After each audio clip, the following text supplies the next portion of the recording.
नजर आती नहीं मंजिल, तड़पने से भी क्या हासिल। तकदीर में ऐ मेरे दिल, अंधेरे ही अंधेरे हैं, नजर आती नहीं मंजिल। दोस्तों, आप भी सोच रहे होंगे कि आज मुझे क्या हो गया, अचानक गाना क्यों गाने लगा। दरअसल जिस टॉपिक पर आज हम बात करने वाले हैं उसके लिए इस गाने के बोल सुनाना बहुत ज़रूरी है, तभी बात पूरी हो पाएगी। लेकिन क्या किया जाए, कॉपीराइट प्रॉब्लम की वजह से हम चाह कर भी आपको ओरिजिनल गाना नहीं सुना सकते। इसलिए अगर कोई गलती हुई हो तो उसके लिए मैं पहले से माफ़ी मांगता हूँ। खैर, गाना तो आपने सुना ही होगा।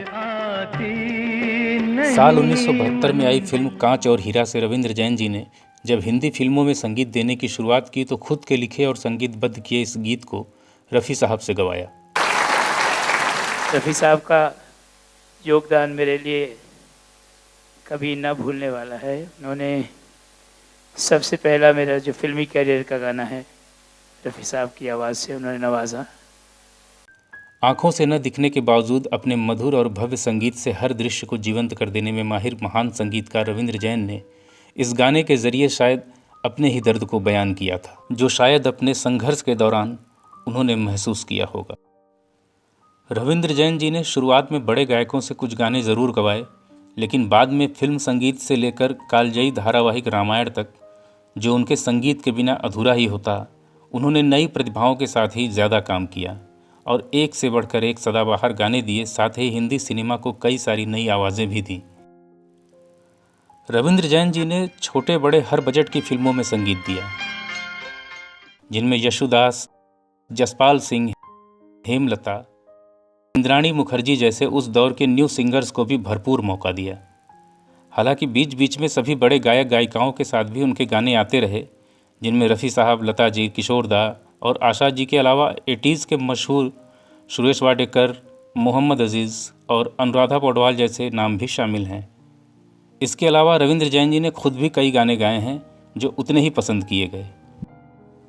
रामानंद सागर जी का धारावाहिक रामायण हो या श्री कृष्णा, इनके नाम आते ही सबसे पहले रविंद्र जैन जी की दमदार और भावपूर्ण आवाज़ ही मन में सुनाई पड़ती है। सबसे खास बात कि बिना चीज़ों को देखे उन्हें महसूस करना, फिर उन पर लिखना, उस पर से अपने संगीत से उन्हें जीवंत भी कर देना, यह कमाल केवल रविंद्र जैन जी ही कर सकते थे।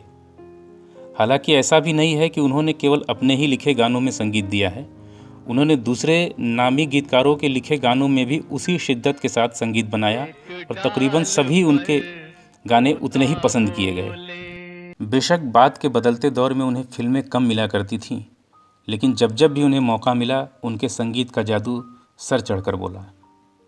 इसका सबसे बड़ा उदाहरण राष्ट्रीय प्रोडक्शन की विवाह फिल्म है। किसी भी शादी का वीडियो इस फिल्म के गाने के बिना अधूरा ही लगता है। रविंद्र जैन जी ने रफ़ी साहब के साथ कई गाने बनाए और लगभग सभी गाने सफल भी रहे और आज भी सुने जाते हैं। दूसरे सभी बड़े संगीतकारों की तरह ही रविंद्र जैन भी रफ़ी साहब के मुरीद थे और जब भी उनकी बात होती थी तो उनसे जुड़ी यादें और कुछ शेर ज़रूर सुनाया करते थे, जो उन्होंने रफ़ी साहब को ट्रिब्यूट देने के लिए ही लिखे थे।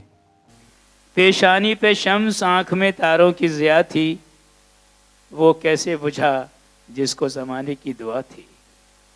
वो कैसे बुझा जिसको ज़माने की दुआ थी। हाजी था, नमाजी था, बड़ा नेक था बंदा, क्या इसके अलावा भी कोई उसकी ख़ता थी। क्या इसके अलावा भी कोई उसकी ख़ता थी।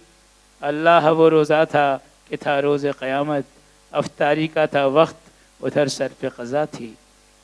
दोस्तों, कहता हूँ कि नग़मे तो तेरे फिर भी सुने जाएंगे, लेकिन कुछ तेरी ज़रूरत हमें इसके भी सिवा थी।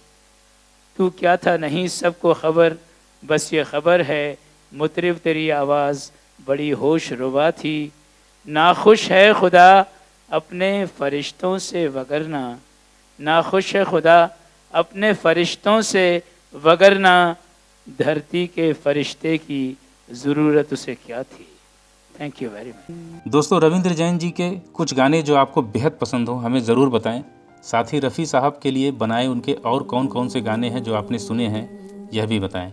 बॉलीवुड यात्रा हिंदी सिनेमा के महान और दिव्य गीतकार व संगीतकार रविंद्र जैन जी को हृदय से नमन करता है।